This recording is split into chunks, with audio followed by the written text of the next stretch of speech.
Howdy and hello, I'm back, and today I'm going to show you how I made my hyperpop cover of Good For You by Olivia Rodrigo.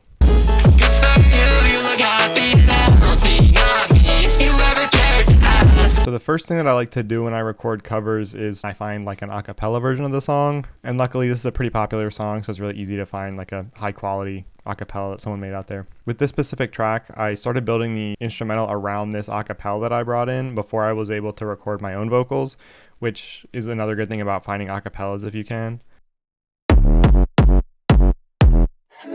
So I wanted to keep that original bass line from Good For You just because it's like so iconic and it would be like instantly recognizable when I perform this one live. So I just played that same melody,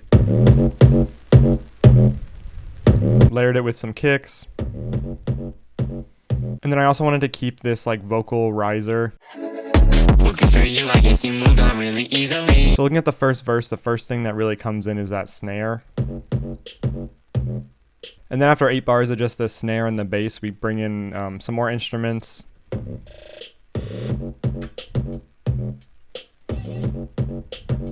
It's really just the bass and the percussion at this point. I didn't want to bring in anything too melodic. I wanted to keep it pretty simple. And then after that verse, there's a big transition that leads into the chorus. The main thing that you're hearing there is this fill from the track Big Kids by From the Heart. They put out a sample pack with a lot of stuff from their EP, and so I snatched the fill there because I really like it.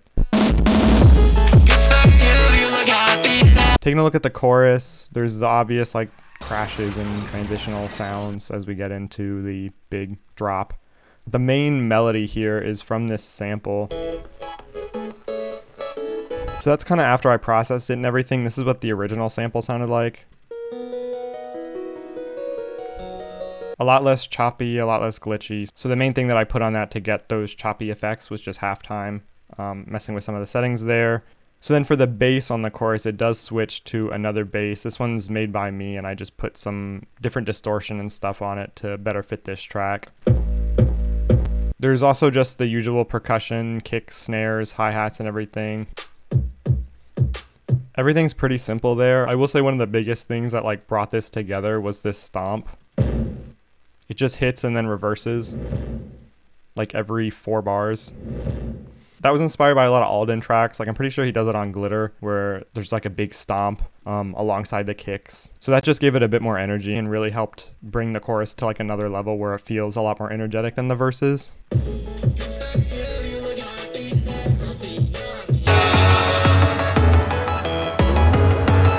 At the end of each of the choruses, there is this like breakdown before it gets back into the verse. And that's really just a transition from what was happening before into what's about to happen, because the two pieces, the verse and the chorus, are like pretty sonically different. So I needed to have something that kind of tied the two together. So that's kind of just what this acts as. And it's really just using the bass loop from the verse with the chorus melody loop, and it just kind of ties those two pieces together.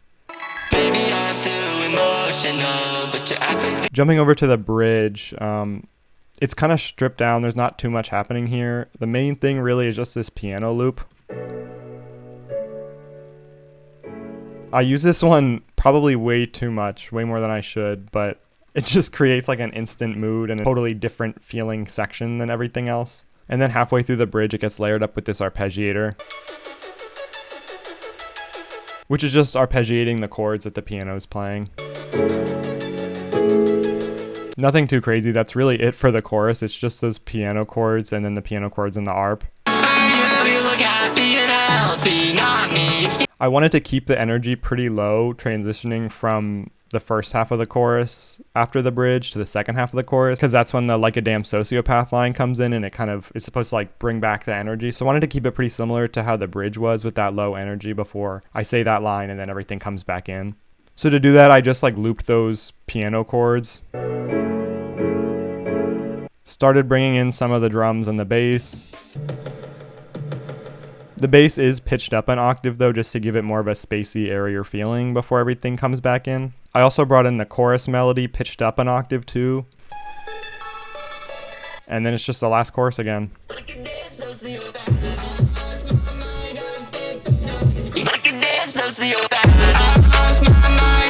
I'll talk about the vocals a bit too here. So during the whole track, I do have the Olivia Rodrigo a cappella playing in the background just to add a bit more like depth and interest to the vocals. They are pretty quiet, and they've got some like chorus and auto pan on them to keep them pretty far in the background, but just to add like some more texture. Taking a look at my vocals, so there's a main layer here on the verses. Looking for you, I guess you moved on really. And then there's a version of the same thing that's just like pitched up an octave. You moved on really easily. That's just an easy way to add some more depth to the vocals. And then there's a third layer here. Yes, you moved on really easily. Having all three of those stacked on top of each other just fills out the sound.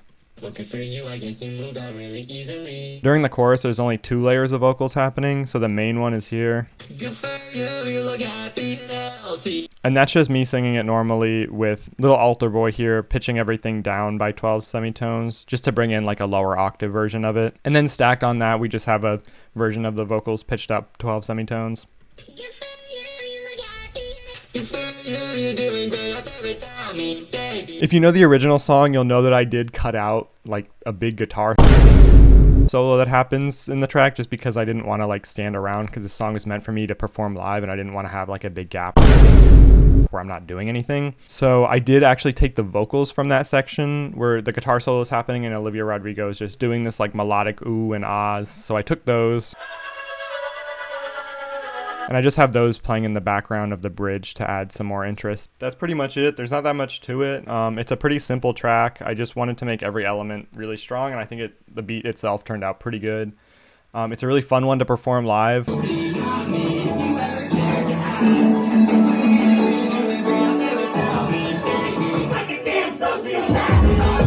Thanks so much for watching. I will be trying to post more. I got a lot more ideas and some new series to come, so pay attention for those. They're going to be a lot of fun. Until next time, peace. I guess a therapist I found for you, she really helped. Now you can be a better man for your brand new girl.